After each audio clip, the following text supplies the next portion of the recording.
자, 여러분, 기업이 자신의 미래를 그것도 아주 정확하게 예측하는 것. 과연 이게 가능할까요?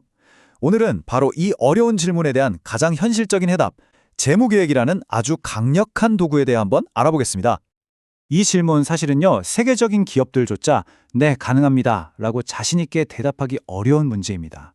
실제로 미래 예측이라는 게 얼마나 어려운 일인지 아주 대표적인 사례를 하나 보여드릴게요. 바로 세계적인 자동차 회사 도요타의 이야기예요. 2008년에 도요타는 자그마치 1,040만 대의 자동차를 팔 거라고 예측했어요. 그런데 그 해에 글로벌 금융위기가 터졌죠. 실제 판매량은 어땠을까요? 예측에 한참 못 미치는 890만 대에 그쳤습니다. 이것만 봐도 알 수 있죠? 미래는 정말 누구에게나 안개 속처럼 불확실한 영역이라는 걸요. 그렇다면 이렇게 앞이 보이지 않는데 우리는 뭘 해야 할까요? 그냥 손 놓고 있어야 할까요? 아니죠. 바로 불확실한 여정을 떠날 때 꼭 필요한 지도를 그려야 합니다. 그리고 비즈니스 세계에서 이 지도를 우리는 재무계획이라고 부릅니다. 좋습니다. 그럼 첫 번째 순서로 이 재무계획이라는 지도가 대체 뭔지 그 정체부터 한번 명확하게 짚고 넘어가 보죠. 그러니까 재무계획의 핵심은요, 점을 치는 것처럼 미래를 맞추는 예측이 아니라는 겁니다. 그게 아니라 우리가 저기까지 가고 싶어 하고 재무 목표를 딱 정하고 그럼 어떻게 가야 할까? 그 구체적인 방법을 정하는 과정이에요. 뭐랄까? 미래에 대한 우리의 의지를 담은 일종의 선언인 셈이죠. 자, 좋은 지도를 그리려면 두 가지 핵심 요소를 꼭 고려해야 합니다. 바로 계획기간, 그러니까 얼마나 먼 미래를 내다볼 것인가 하는 문제하고요. 그리고 통합, 계획을 얼마나 넓고 깊게 세울 것인가 하는 문제입니다. 재무계획은 보통 이렇게 두 가지 시간대로 나뉩니다. 먼저 앞으로 1년을 다루는 단기 계획이 있어요. 이건 아주 상세하고 구체적인 실행 계획을 담고 있죠. 그리고 2년에서 5년 또는 그 이상을 내다보는 장기 계획이 있습니다. 이건 회사의 큰 방향성, 즉 전략적인 목표를 정하는 큰 그림이에요. 물론 이 둘은 절대로 따로 놀면 안 되고 아주 긴밀하게 연결되어야겠죠. 그리고 통합이라는 건요, 각 부서가 그린 작은 지도들을 모아서 회사 전체를 위한 하나의 거대한 마스터 플랜으로 합치는 과정입니다. 영업팀의 매출 목표, 생산팀의 생산 계획, 마케팅팀의 예산, 다 각자 계획이 있을 거 아니에요.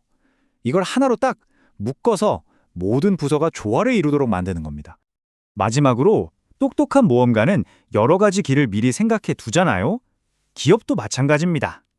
모든 게 다 잘 풀릴 때를 가정한 최상의 경우, 지금 이 흐름대로만 가도 괜찮을 보통의 경우, 그리고 정말 심각한 위기 상황을 대비한 최악의 경우, 이렇게 여러 가지 시나리오를 나눠서 각각의 계획을 세워두는 거죠. 자, 그럼 이제 가장 흥미로운 부분입니다. 이렇게 잘 만들어진 재무계획은 기업에게 도대체 어떤 강력한 힘을 줄까요? 지금부터 재무계획이 가진 4가지 진짜 쓸모있는 역할에 대해 알아보겠습니다. 재무계획은 크게 4가지 중요한 일을 하는데요. 첫째, 한 부서의 결정이 회사 전체에 어떤 나비 효과를 불러올지 미리 볼 수 있게 해주고요. 둘째, 여러 가지 전략을 진짜 돈을 쓰기 전에 시뮬레이션 해볼 수 있게 합니다. 셋째, 갑작스러운 위기에도 당황하지 않도록 비상계획을 세우게 하고요. 마지막으로 우리가 세운 목표가 그냥 뜬구름 잡는 소리는 아닌지 현실적으로 가능한지 검증해주는 역할을 합니다. 실제 기업들이 이 힘을 어떻게 썼는지 한번 볼까요? 어떤 대가를 치르더라도 성장한다. 굉장히 공격적인 문구죠. 혹시 어디서 들어보신 것 같지 않으세요? 네, 맞습니다.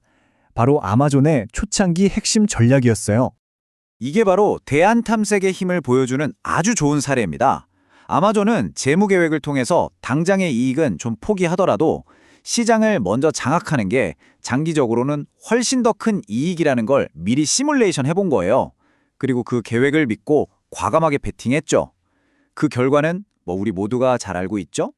하지만 계획이 항상 꽃길만 걷는 건 아니잖아요. 그쵸?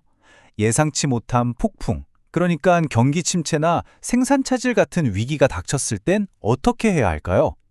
여기서 바로 예상치 못한 일에 대비하는 능력이 빛을 발합니다. 이걸 바로 비상계획, 영어로는 컨틴전치 플랜이라고 하는데요. 예를 들어 테슬라 같은 회사는 2017년에 이미 2020년 생산 계획을 세우는 식으로 생산이 늦어지는 것 같은 예기치 못한 문제에 대비하기 위해 항상 비상 계획을 세워뒀습니다.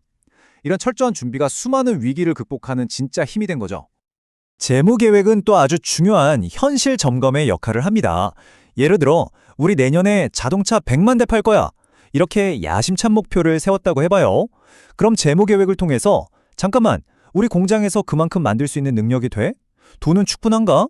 이 목표가 다른 부서 계획하고 충돌하진 않아? 이런 것들을 미리 확인할 수 있는 거죠. 궁극적으로 재무 계획은 회사의 모든 부서원들이 같은 목표를 향해서 같은 방향으로 노를 젓게 만드는 조율자 역할을 합니다. 영업팀의 목표가 생산팀의 역량을 넘어서지 않도록 보장하고 모든 팀이 한 배를 타고 같은 방향으로 나아가게 만드는 거예요. 자, 그럼 오늘 이야기의 핵심을 정리해 볼 시간입니다.